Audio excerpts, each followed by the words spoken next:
अंबाजोगाई येथे बीड जिल्ह्यातील पहिले योग शिक्षणाचे धडे देण्यासाठी ओमकार योग शिक्षण संस्थेची स्थापना करण्यात आली असून त्याचा शुभारंभ नुकताच 3 जुलै रोजी बीड जिल्ह्याच्या माजी खासदार डॉक्टर प्रीतमताई मुंडे यांच्या शुभ हस्ते व मान्यवरांच्या उपस्थितीत करण्यात आला। योग, समाजसेवा आणि युवकांच्या सर्वांगीण विकासाचा ध्यास घेऊन सुरू झालेल्या या संस्थेमुळे बीड जिल्ह्यात योग शिक्षणाचे नवे पर्व सुरू झाल्याची भावना उपस्थितांनी व्यक्त केली। या कार्यक्रमास प्रमुख पाहुणे म्हणून ओम शांती सेंटरच्या संचालिका ब्रह्मकुमारी सुनीता दिदी, जीवन शिक्षण प्राथमिक विद्यालय अंबाजोगाईच्या मुख्याध्यापिका सौ अंजलीताई लोहिया, अंबाजोगाईतील ज्येष्ठ पत्रकार परमेश्वर गीते उपस्थित होते। स्वागतोत्सुक म्हणून आशा फाउंडेशन महाराष्ट्र राज्याचे अध्यक्ष तथा संस्थेच्या सहसचिव सौ स्वप्नाली नितेश शिराळे यांनी मान्यवरांचं स्वागत केलं। व्यासपीठावर ज्ञानदीप अकॅडमीचे संस्थापक तथा ओमकार योग शिक्षण संस्थेचे उपाध्यक्ष प्राध्यापक दत्ता दराडे उपस्थित होते। संस्थेचे संस्थापक माजी सैनिक दत्ता लांबसर व संस्थेचे सचिव योग गुरु धनंजय इंगळे यांनी उपस्थितांचे आभार मानले। या कार्यक्रमाचं सूत्रसंचालन योग शिक्षिका सुनीता नागरगुजे यांनी केलं। कार्यक्रमाची सुरुवात दीप प्रज्वलन करून महाराष्ट्राचं दैवत स्वर्गीय गोपीनाथराव मुंडे यांच्या प्रतिमेस पुष्पहार अर्पण करून करण्यात आलं।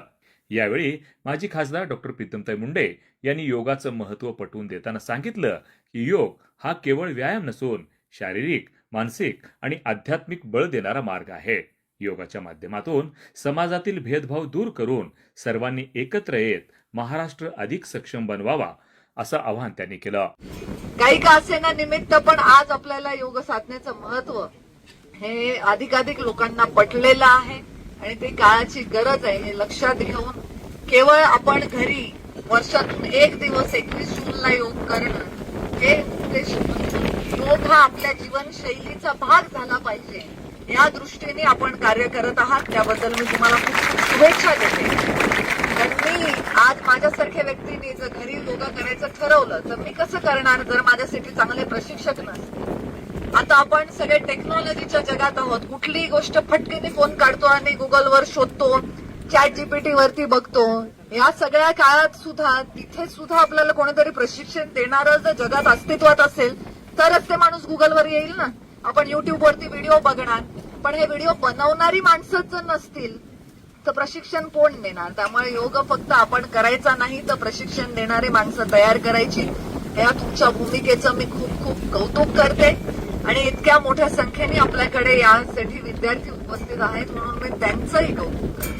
शारीरिकच नाही तर ते आपल्याला मानसिक आणि आध्यात्मिक दृष्ट्या जर आपली वाढ व्हायची असेल तर निश्चितच योग धारणेचं आपल्या आयुष्यात खूप चांगलं महत्व आहे। आत्ताच्या काळात धावपळीचं युग आहे, स्पर्धेचं युग आहे। या स्पर्धेमध्ये आपण आपले 100% देत असताना कुठेतरी ईर्ष्या, द्वेष या भावना आपल्या मनामध्ये जन्माला येऊ नयेत। एक हेल्दी कॉम्पिटिशनच्या जगामध्ये आपण काम करत राहावं यासाठी तुम्ही सगळे या कोर्सला ऍडमिशन घेतली आहे असं तुमच्या वतीने मी समजते।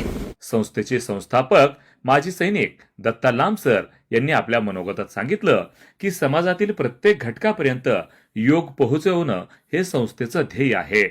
महिलांसाठी जुडो, कराटे, कुंगफू, अष्टांग योग, व्यक्तिमत्व विकास आणि आत्मरक्षण प्रशिक्षण मोफत देण्यात येणार असून 300 योग शिक्षिकांना विनामूल्य प्रशिक्षण देण्याचा संकल्प संस्थेनं केला आहे।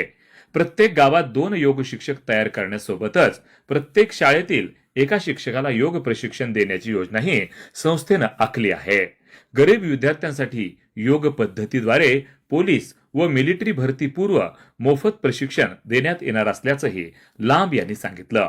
घरोघरी योग पोहोचला पाहिजे आणि प्रत्येक व्यक्तीचं शरीर, मन व आत्मा मजबूत झाला पाहिजे या भावनेतून संस्था निस्वार्थपणे कार्य करणार असल्याचं त्यांनी यावेळी सांगितलं। 21 वर्ष देशसेवा केल्यानंतर निवृत्त झालेल्या दत्ता लांबसर यांनी आतापर्यंत 250हून अधिक मोफत योग शिबिरे आयोजित केली असून जवळपास 80,000 नागरिकांना योगाचं प्रशिक्षण दिलं आहे। सेवेत असताना आपल्या पगाराचा मोठा हिस्सा गरजूंसाठी खर्च करणाऱ्या लांबसरांनी निवृत्तीनंतरही समाजसेवेची परंपरा कायम ठेवली असल्याचं यावेळी सांगण्यात आलं। ज्ञानदीप अकॅडमीचे संस्थापक प्राध्यापक दत्ता दराडे यांनी सांगितलं की योगाधारित प्रशिक्षणामुळे अकॅडमीतील अनेक विद्यार्थी पोलीस व मिलिटरी भरतीत यशस्वी होत आहेत. त्यामुळं ग्रामीण व गरीब विद्यार्थ्यांना याचा मोठा आधार मिळत आहे.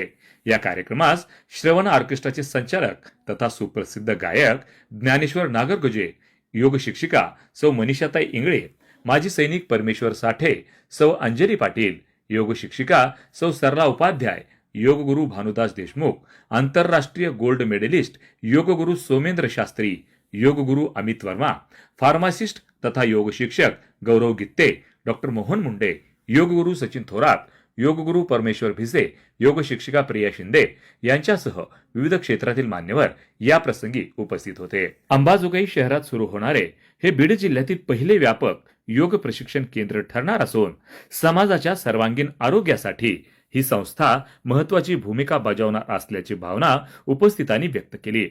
कार्यक्रमाचं आभार प्रदर्शन प्राध्यापक दत्ता दराडे यांनी केलं. या कार्यक्रमासाठी ज्ञानदीप अकॅडमीचे सर्व विद्यार्थी, प्राध्यापक, सहकारी, स्नेहीजन व असंख्य कार्यकर्ते, पदाधिकारी मोठ्या संख्येनं उपस्थित होते. बीड जिल्ह्यात योग शिक्षणाची धडा देणारी पहिली संस्था उभी राहत असल्यानं एक चांगली संधी या निमित्तानं निर्माण झाली असल्याची भावना या प्रसंगी व्यक्त करण्यात आली. वार्ता न्यूज करिता परमेश्वर गित्तेसह संभाजी मस्के, अंबाजोगाई, जिल्हा बीड. खूप भाग्यवान आहात हे विद्यार्थी, कारण की योग ही आता सध्या काळाची गरज आहे म्हणतात तसं आहे. कारण की घराबाहेर निघाले की दूषित हवा, दूषित अन्न, दूषित पाणी, दूषित विचार, सगळं काही दूषित झालं आहे. जहर तो खाना है लेकिन जिंदा भी रहना है, स्वामीजी नेहमी म्हणतात की जगच असं झालंय आहे की या जगामध्ये स्वतःचं अस्तित्व आपल्याला टिकवायचंय, स्वास्थ्य राहायचंय. स्वस्थ है तो सब कुछ है, हेल्थ है तो वेल्थ है, सब कुछ है. म्हणून लहानपणापासूनच खूप काळाची गरज झालेली आहे योगाचं शिक्षण देणं. आणि मी खरंच दत्ताजी सरांना सॅल्यूट करते त्यांच्या कार्याला आणि त्यांच्या सर्व टीमला. त्यांनी एक खूप सुंदर उपक्रम अगदी चालू केलेला आहे आणि योग शिक्षक तयार करणं हे खूप खरंच काळाची गरज झालेली आहे. सध्या योग शिक्षक आम्हाला तयार करायचे आहेत आणि जास्तीत जास्त तळागाळापर्यंत स्वामीजींचं कार्य जे आहे, योग प्रत्येक व्यक्तीपर्यंत गेला पाहिजे. हे आपल्याला अति आवश्यक ती गोष्ट आहे. आणि स्वस्थ आपण राहिलो तर आपण आपल्या घराचे जसे आदर्श आहोत हे ना, आपले मुलं आपले आदर्श असतात आणि बघतात घरामध्ये आई कशी आहे, स्वस्थ आहे का, वडील कसे आहेत, स्वस्थ आहे का. आज एक खूप आनंदाचा दिवस आहे, त्यामुळे प्रकृती देखील आनंदाने येण्याच्या मार्गावर आहे खाली. नाही, जेव्हा खूप आनंद होतो ना तेव्हा ओसंडून जातं. प्रकृती पण आपलं रूप दाखवायली आहे. नाही, प्रथम लांब सरांचे खूप मनापासून धन्यवाद करते की त्यांनी बीड जिल्ह्यामध्ये, त्यात आपल्या अंबाजोगाई शहरामध्ये योगाचे जे प्रशिक्षण केंद्र उभारण्याचा संकल्प केला आणि ते आज प्रॅक्टिकलमध्ये त्यांनी आणलंय. त्यांचे मी मनापासून धन्यवाद करते. करणार म्हणायचं पण करायचं नाही. रात्री कोण कोण बघतो फोन जास्त वेळ? 11, 12 कोण नाही. आता नाही येत, इथं आलात घरी आता जरी सरने जमा करून घेतले असतील, हे अलाउड केले नसतील. अलाउडच नाही. हा, तेच छान आहे. नाहीतर तुम्ही 12 1 पर्यंत इंस्टा, फेसबुक, स्नॅपचॅट, हा त्याच्यासाठी व्यवस्थित योगा करा, प्राणायाम करा, रनिंग करा, अभ्यासावर फोकस करा. जोपर्यंत अभ्यासावर फोकस होणार नाही तोपर्यंत आपलं सिलेक्शन नाहीये. किती अभिनंदन करतो की त्यांनी या जिल्ह्यामध्ये पहिली योग शिक्षण संस्था स्थापन करून या योग शिक्षण संस्थेतून जसं एमपीएड आणि बीपीएड मधून खेळाडू तयार केले जातात, खेळाचे शिक्षक, त्याच पद्धतीनं याच्यातून सुद्धा योगाचे डिप्लोमे आणि BA योगा, MA योगा किंवा MSc योगा, BSc योगा यासारखे अभ्यासक्रम भविष्यामध्ये येतील आणि त्यातून योग शिक्षक निर्माण होणार आहेत. तुम्हाला एकच संदेश द्यायचा आहे की आपल्या सर्वांना ब्रँडेड कपडे घालायला आवडतं, ब्रँडेड शूज घालायला आवडतं, ब्रँडेड घड्याळ घालायला आवडते. चांगलं आवडत नाही काहीच नाही चांगलं आवडलं तर नाही आवडत, पण चांगलं शरीर तरी ठेवा. जिम मध्ये व्यायाम करणाऱ्यांच्या बातम्या आपण वाचल्या असतील, ऐकल्या असतील की व्यायाम करता करता कोसळून मरण पावल्याचं.